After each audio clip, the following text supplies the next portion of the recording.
Man, are you jerking off behind that table or what? Hell no. Cramping my leg. I hope it hurt. Pain. Ladies and gentlemen, here we go. U.E back in the building. Start this thing out, man, with the Warriors. Win the series without KD. A lot of people were shocked. Were you? No, because I don't live in the moment like everybody else do. People forget that the damn team went, 73-9 or some shit like that. That they actually won the team. Now, I can understand that somebody out there might be saying that, yo, if Kyrie and Kevin Love didn't get hurt in their first playoff series, they don't win the championship. Okay, I give you that. But still, they had been in the NBA final, 2 or 3 seasons before KD got there. They beat KD and Russ by themselves. Yeah. So, they didn't really need KD. They were just an accessory. And they've been playing what? Playing for the championship the last 5 seasons? Yeah. And it was so, but all I say, I noticed that about people that they live in the moment. I don't even want to say they live in the moment because I want to say they live in the now. Like, if everybody starts saying that, yo, KD is the best player, they forget about the past 3 seasons. They catch an acute amnesia, and it like, yo, y'all just gonna forget about that. You gonna forget about that Steph, Clay, those dudes are good, but you gonna forget about how good Iguodala is. You just gonna forget about Sean Livingston. Now I understand Draymond, he wasn't a shooter, but he still played defense. And he can score. He can get you about 15. Yeah, and on a good night, he can get you 30. And this is the thing about Draymond.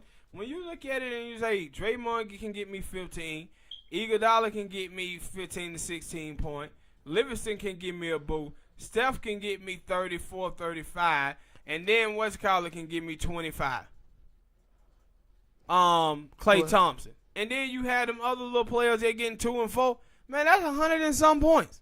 Mm-hmm. You can win a game like that. But they don't, and I always said that the whole time when they did beat LeBron them, or when they were close to beating them, that, yo, they starting 5 were good, but then they also had a good bench as well. Yeah. That's something that no other team, except for this year, I think it's some team who got like a good bench, but no other team just seemed to say, yo, we're going to have a good starting 5, we're going to have a great starting 5 and a good bench as well. Yeah. Other teams just say, yo, we're going to have a great starting 5 and a 6-man, and hopefully we can win. No. And like when you watch the Warriors in that game 5, when KD got hurt, people were going crazy on Twitter. Oh, man, this series is over.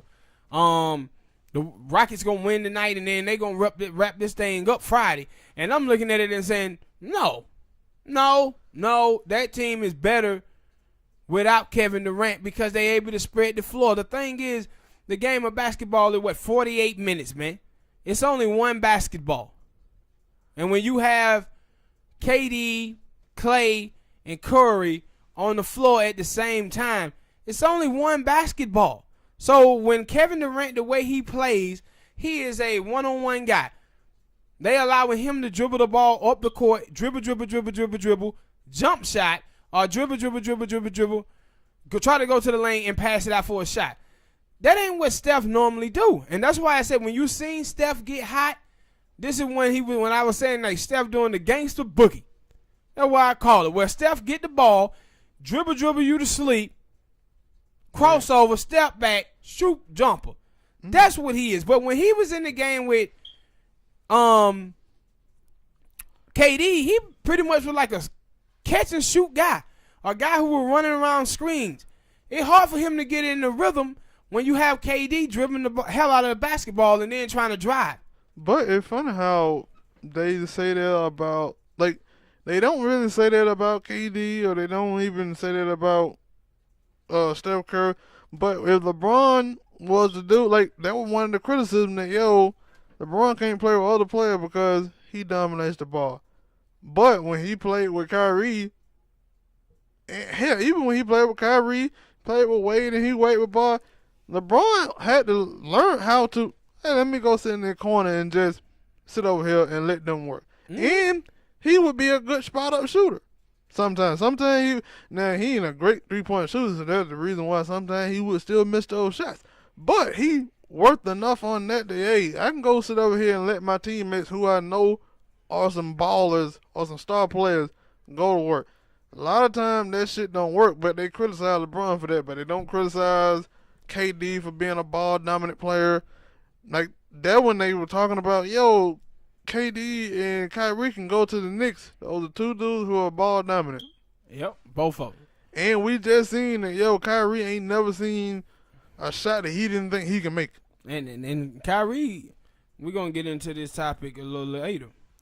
But Kyrie, Kyrie want to be the man that don't have the skill set to be the man.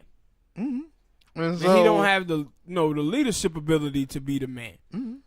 And so,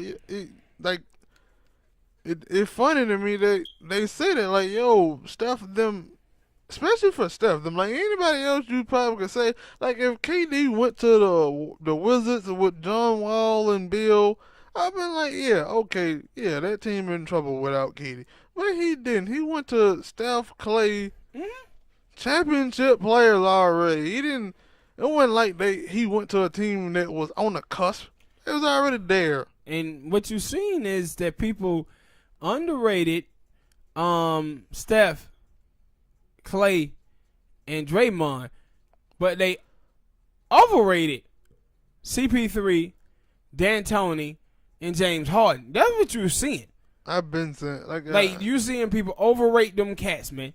Like, with James Harden, I don't get it, because most of the time, like you said, off the show, that most of the time James Harden score hit points off goddamn free throws. Yeah. He had about 20 free throws with like 10 jumps, 10 field goals. Like, how the hell did that happen? And it's like, it's the difference between stats, good stats and bad stats. Good stats is when you win. Bad stats is when you lose. But bad stats come when you don't show up in key spots. Like, man, when you are a star player and your teammates get a lead like 10, 12 points, every single time the other team get that lead down to like 6, you got to take the shot. That next shot. You got to take that shot. You got to be a run killer. When a team go on a run, you got to be the guy there to kill that run.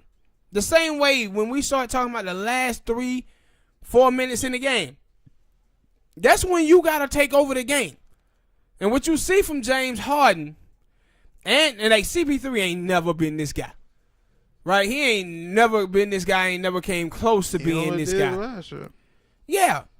But James Harden, he don't come up big in those spots. But then people will look at his numbers and be like, man, James had 35 points. Yeah. But when those teams was going on runs, what did he do? In the first half, when you looked at that game and you saw the score was 59-57, and they said Steph Curry haven't scored any points, you knew then, nah, the Warriors got this game. He scored about 30-something points. 33, yeah, he scored 33 in the second half. And that's why I always say, like, you put Steph Curry and then, like, Damian Lillard, I say, yo, I like both of them, but if you're going to put me in, like, who do you trust more, I'm going to say Steph, because Steph, he hit, like, with Damian Lillard, a lot of time when I see him foul shots, I be like, yeah, that's a bad shot. Oh, it went in. But when Steph fouled up a shot, I never said that's a bad shot. I said, yeah, it's going in. But and you know it what? goes in. You know what?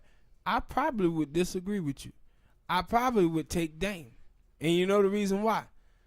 Dame, one of the knocks on Steph is that Steph don't come up in big spots neither a lot of time. But when you watch Dame, yeah, you talking about game one? Yeah. But Dame will. Like, you'll see them, the Dame show up in those spots. See, my thing is with Dame and your boy, his teammate, CJ McCollum. Yeah, CJ McCollum, is that they have to do too much. Mm-hmm. Right? They have to do too much. They both had to score basically 30. 60 yeah, points yeah. combined. For them to be able to win, they have to do entirely too much. But you see with Steph, he don't. He have Clay. He have KD. He have Draymond to lean on and Iguodala. Well, Lillard don't have that. So we don't know what Lillard would be doing if he was on a team like Golden State. Because we do see him show up in those big moments, though. Mm-hmm.